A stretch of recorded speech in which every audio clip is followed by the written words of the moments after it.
like to become a better evaluator? Just better, huh? How many of you want to become a good evaluator?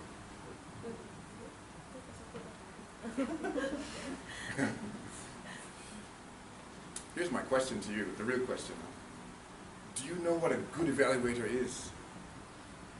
Turn to somebody now, whoever's next to you, and tell them what you think makes a good evaluator.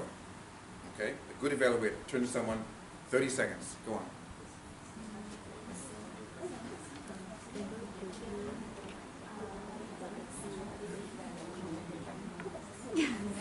Speak clearly. Okay, give the other person a chance to speak.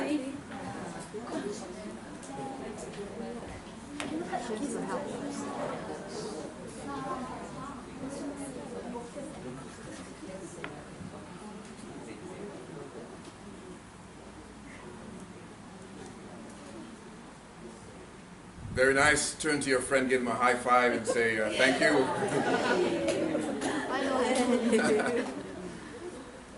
Okay, so what makes a good evaluator? Who's got something? A good evaluator. Give me one quality that's necessary, do you think? Honesty. Honesty. You all prepared to be honest? It's a tough one, right? Is honesty a tough one? Yes. Is it possibly the toughest one? Yes. But must a good evaluator be honest? Yes. Okay. We can talk about honesty a little later. Thank you. Very nice. What else? What else must a good evaluator have, in your opinion? Just give me a dimension. Yes. A bit louder.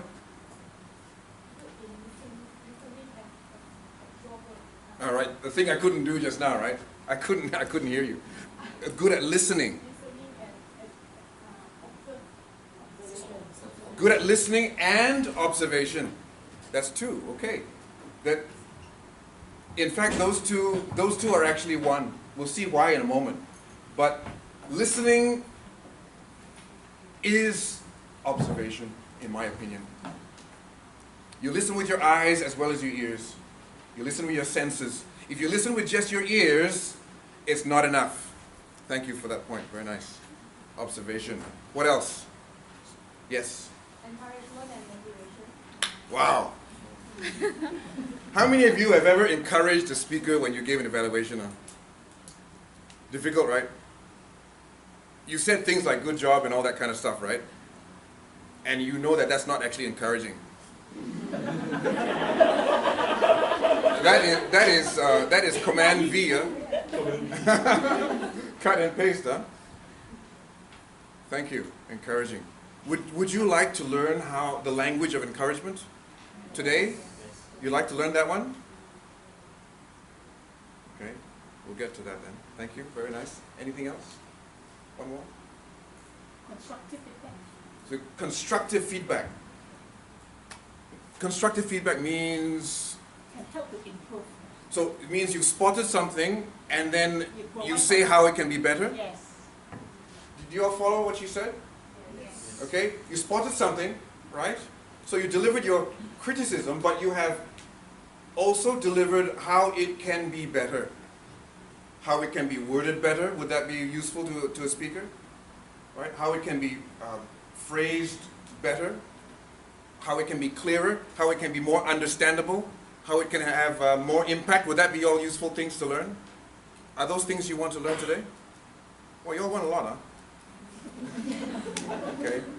I'll keep that in mind then. Okay, very nice.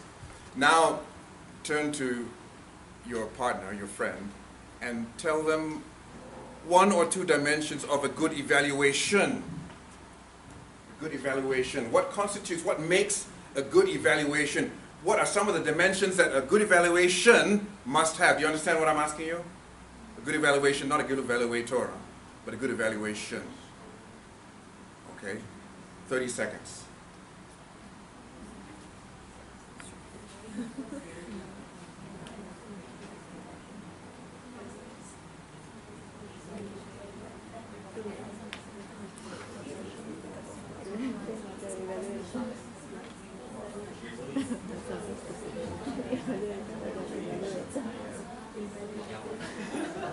I don't know. Honestly. Okay, give your friend a chance to say something. Sure, you were saying some things.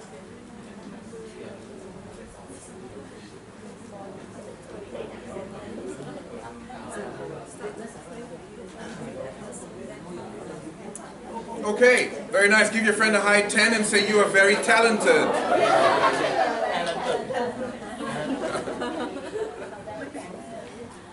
Okay, what's different? Who's got something that maybe a little different than what we heard before? A little different to what we heard before. Tell me, is what we heard before and what you discussed essentially the same thing? Is it a good evaluation should be honest? It should have, it should tell you, it should reflect to you what was observed, right? It should. Not reflect to you some reality that wasn't on stage. Fair enough? It should reflect to you what was observed. That's the honest part. It should contain some reconstruction, perhaps, of some of the stuff that you did, reconstructed to be better. Would you say that? It's fair enough? Okay, so it should have some of these things. How many of you have delivered an evaluation that contained these things? How many of you have heard an evaluation that contained these things? How many of you have a sense that these things are very rare? Very rare. We're talking diamonds here, you know. And yet in every meeting, for every speech, there is an evaluation. But what I'm hearing now, and you are not different from other audiences, okay? What I'm hearing now is that you don't see these gems often. Is that right? You don't see these gems often. What do you see often? What do you see often? What do you see when someone comes up here to evaluate? First of all, what do you hear? What's the first thing that comes out of their mouth, usually? Good job. Thank you. Yes, good job. Congratulations. Exactly. Do you ever hear, I enjoyed your speech? Yeah. Every speech is enjoyable. It's amazing. It's magic, right? Every speech somehow enjoyable to at least one person, the evaluator. It's amazing. Sometimes we don't see reality reflected up here, you know, in the evaluation. Would you say that's fair? I'm not trying to be horrible, okay? I'm just trying to get a picture of what we normally get. Sometimes we don't see a reflection of reality from the evaluator. There's reasons for this, and it's reasons that it's useful to understand, particularly if you are that evaluator. And of course, because you all want to improve, it's useful to understand why it's difficult to be honest. In fact, I would say this: what is the one thing an evaluator must do? The one job. Out of all the things that an evaluator must do, what is the one job they really must do? And this job is the hardest job. What is the hardest thing for an evaluator to do? Telling the truth. To tell the truth. Yeah. I'll tell you a story, and it's true. I was at a Toastmasters contest, district level. The test speaker, it's an evaluation contest. I was just amongst the audience, amongst I think 400 other adults. The test speaker came up, a young chap. Nothing wrong with being young. Well, there is, but never mind. Nothing wrong with being young. Nothing wrong with being young. But he got up there and he proceeded to deliver a speech for the contestants. Okay, you all get the picture? Okay, so his speech was about how to conquer something that that most people find difficult to conquer. That is fear. How to conquer fear. You follow me? Okay, so he's young, and he's speaking to a group of 400 adults, most of them older than him, and he's talking about how, through his 4-step FEAR acronym, you can conquer fear. What's the problem with that? If you were an evaluator, what's the problem with that? Would you see a problem with that? The choice of speech is a problem, no? Potentially a problem. Doesn't have to be. What's the problem? What do you think? Or what's half the problem? Give me half the problem. Most of the audience already know the field. Most of all, okay, that's the point, right? Most of the audience already know stuff better than him, particularly real stuff. Okay? Real stuff, like fear. Most of them. That's not to say that he is not qualified to deliver, but he did need to do one thing. As an evaluator, you must be able to reconstruct or construct something for him to improve on. What do you think he could have improved on? One thing he could have improved on, just knowing what you know about the speech. That he was speaking to an adult audience older than him, most of them. That he was speaking about a topic which they knew more about than him, or maybe they didn't know more about, but they have experienced more, because every day you live also you something to be afraid of, right? What do you think the evaluator should have recommended to him to change in his speech? Change the whole speech? That's one option. Let's put that option aside. Stay with the speech. What could he have changed? How to? How to deliver? Because the audience are people that are older than him, so have experienced more than him. Yes. So maybe he can deliver in a manner of saying that this is my experience and I'm sharing with you all. So I'm sharing how I conquer my fear. Instead of making it generally how we conquer fear for everyone to suit in every situation. Do you all hear what he said? You hear what he said or not? He said exactly the thing the speaker needed to solve the problem. This is precisely what the speaker needed to do to solve the problem. As an evaluator, you must be able to see this stuff. What you said, I'll summarize. If I'm wrong, correct me, please. He said that the speaker should have got up there and said, I'm going to share with you how I conquered my fear.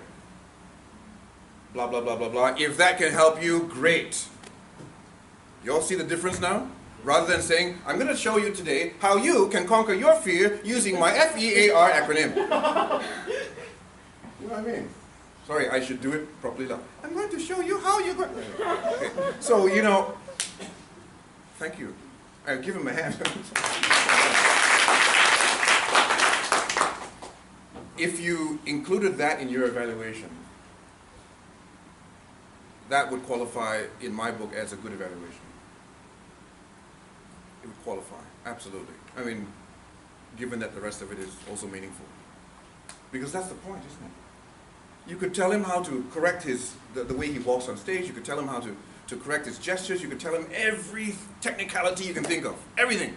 Nothing would change the fact that he didn't address his qualification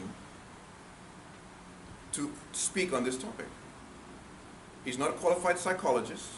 He can't tell you how to fix your fear, but he can tell you something he was afraid of recently and how he got over it. That's a fair enough approach. As an evaluator, you must be able to think like this. You all okay? Follow me or not? Yes. Okay. Okay. Do you want me to break this down? Because I think I'm going to break this down into the 3 skills of evaluation, because that's the topic today, right? Today I'm going to tell you the 3 skills of evaluation. You'd like that? Okay. First skill. Sorry, I use the word skill. It's not really skill is a marketing thing, okay? It's not really a skill. It's a thing, okay? It's called a thing. The first thing in evaluation, the first skill of evaluation is what to observe. Yes? What do I observe? There's a whole speech, 7 minutes long. Observe everything, of course. But what is it that I observe? And more importantly, what do I ignore? That's how I approach it now. What do I observe and what do I ignore? Who's going to get us started with what to observe? You evaluators, experienced ones? What's one thing you observe in a speech? When you listen to a speech, what's one thing you are conscious of? One thing. Are you conscious of the way they use their body? Do you comment on how they use their body? You comment on their gestures? Do you comment on their eye contact? Do you comment on their voice projection, vocal variety? Do you comment on these things? Yes or no? Yes, you do, right? So obviously you observe these things. Okay. So you observe the technicalities. This is what I'm calling them. The technicalities of public speaking. Fair enough. I would say the observation of technicalities would be level 1 evaluation. Level 1. Some of you, I would say most of you are probably level 1. Some of you level 0, I know, but some of you level 1. Hey, I was level 0 at one point, okay? Everyone starts somewhere, right?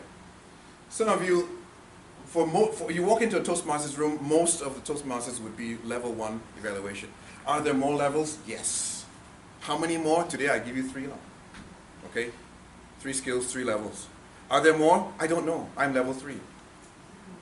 And when you're at a level in life, life does not warn you that there's more levels now. It just lets you make mistakes and then you find out. You know, follow what I'm saying? So I don't even know if there's more levels. There probably are some. There might be somebody in the room who is more than level 3 that can tell us all, actually there's a level 4. And I would like to learn that. But let's just say we start at level 1. Okay? Level 1 is you already know what you observe. You observe the eye contact, the gestures, the vocal variety, things like that. Okay? You're comfortable with that? You can see this stuff? Fine. That's level 1. My question is, how do we get to level 2 with that? Right? How do we get to level 2? We want to become a little bit better. What I do is I don't do the technicalities anymore. Unless something is glaring. Something is so glaring that because you're the speaker, you know, you have to tell them that, hey, you know, you scratch your stomach all the time, but better stop doing that. Because it just highlights how long your fingers are. And how big your stomach is. So if something really is a technical problem, please, you must say it. You must say it. Okay? You are that mirror. They rely on you. You must say it. If there's some glaring technicality that they need to address, if the voice is way too soft and it's consistently too soft, you must mention things like that. Why? Here's the why. And this is for those who seek to become better evaluators. You must understand the why. Okay? Here's the why. You pick the thing that will affect the next speech, that will affect the audience's ability to understand in the next round. Is it important for an audience to understand a speech? Yes. You know, it can be a wonderful song and dance, but if the audience doesn't understand, what's the point, right? It's a speech, it's not a song and a dance. Okay? It's a speech. Communication. It's important that the audience gets what's being said. And if something gets in the way of that, point it out, please. You'll follow me? Okay? So if you know doing the glasses constantly throughout the speech, or something that really gets in the way that can be changed, please do not point out grammar. Please don't. Why? You think your criticism of their grammar will change them for the next speech? They've been struggling with grammar for 25 years now. Going through good education some more. Free. 12 years of it. Your criticism of their grammar will not help them. Okay? So don't bother. Don't even bother. That's one thing to ignore. Ignore the things that people have been struggling with all their lives, like grammar. If you're going to point something out, it should be something that they can fix for the next speech. Okay? Okay, you follow me so far? Okay, good. The thing to really look out for when you're watching a speech, there's hundreds of things, okay? But there's things that, oh, I like this, I like that, I like this, I like that. Yes, you can. I'm going to share with you the stuff that I do. I look for one thing and one thing only. And in almost every evaluation I do, it has served me well. Because there is one thing that we do badly as Toastmasters when we give our speeches. There's many things we do badly. But there's one thing that consistently across maybe 98% of speeches, maybe not so many, but a lot of speeches are. And if you focus on that, you're in. You've got stuff to talk about. Is that fair enough? Must use brain, no, strategy. You figure out what everyone has a problem with, and you focus on that now. Then there's something to talk about. Anyone know what that thing is? Want to guess what that thing is? There's one thing that's done quite badly, or not done at all. And if it's not done at all, it's done badly, in my opinion. And it's not waving hands, it's not eye contact, and it's not how you stand on stage. It is the, and you're going to write this down now, the structure of the speech. Almost always the structure is poor or non-existent. Have you ever sat through a speech which you didn't understand things because maybe it was kelang kabut? You know, it was all over the place. You did not know, halfway through you still don't know, what is the point of the speech? Have you sat through a speech where you didn't know what's the point of the speech even halfway through? You have, right? Have you been the one giving that speech? You have also, right? Yeah, I know. I have as well. I've given speeches with halfway through. I'm sure people are wondering, what is the point of what he's saying, you know? Do you ever want to be in that position as a speaker? No. So as an evaluator, feel that pain for your speaker. You don't want the speaker to be in that position for the next round, right? You don't want them to be confusing audiences for the rest of their lives. You can fix this now and fix it quick. Structure. Okay, first of all, do you know what I'm talking about when I talk about structure? You must know, okay? Maybe, as Toastmasters, we have to know. CC what?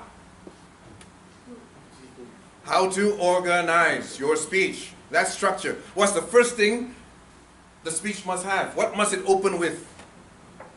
Really, in the first paragraph, the first paragraph must pretty much end with one thing. Do you know what that is?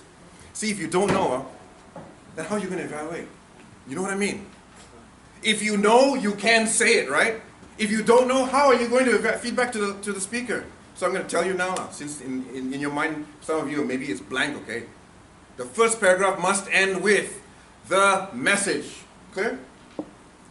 The promise, the message, maybe even the lesson. Example, today, blah, blah, blah, blah, blah, blah, blah. How many of you have okay, opening question, all right? So today, I'm going to share with you the 3 skills of evaluation. Boom, that's my message. Is everyone clear about that? Now you are settled in your emotions to take in some detail. Have you ever listened to a speech where they start with detail and you don't know what they're talking about? Yes. Every meeting, right? I know. Help your friend, really. Help your friend. Then they will help you. And together you will grow. And then fly. Then when you fly, that one, you can fly, but no one taught you how to crash. Never mind. Fly is okay.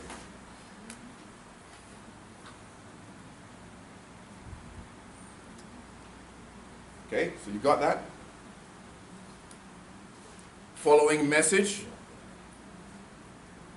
Okay, so as an evaluator, okay, following message, you look out for the actual, how many point structure? How many point structure is recommended in a speech? 3. Okay, those of you who don't know the number, it is a magic number. Really, there's no such thing as magic numbers, but this one is a magic number. Just like there's no such thing as magic words. So you ask me, oh, what can I say to make my evaluation better? You know, there's no magic words. Really, there's no magic words. I'm serious. It's how you deliver it now. If you love someone and you say, I hate you, they know what you're saying. They know you're saying you love them. So even the words I hate you means I love you. So there's no magic words. It's delivery. Okay, so the magic number is 3, not 4. Really. You are not the exception, please. Not 5. I sat through one from a newbie. I think it was CC something. I don't know what it was. 10 points. 10 points. But we're all very polite, so keep quiet and clap at the end. You know, we're at the meeting half an hour later. 10 points, you know. Don't do that to the audience, no. You might know 10 things about your subject, yes. But does that mean you have to take the 10 things and dump it all on your people? It doesn't. Give them 3. 1, to get them excited. 2, so they can start to be satisfied. And 3, to round it all off. Done. Finished. And you're out. Okay? 3, please. Don't break this rule, magic rule. Okay? The same goes with love, huh? 3 girlfriends, that's it.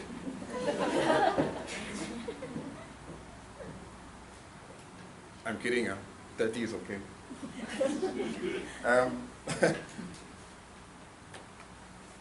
What you're going for,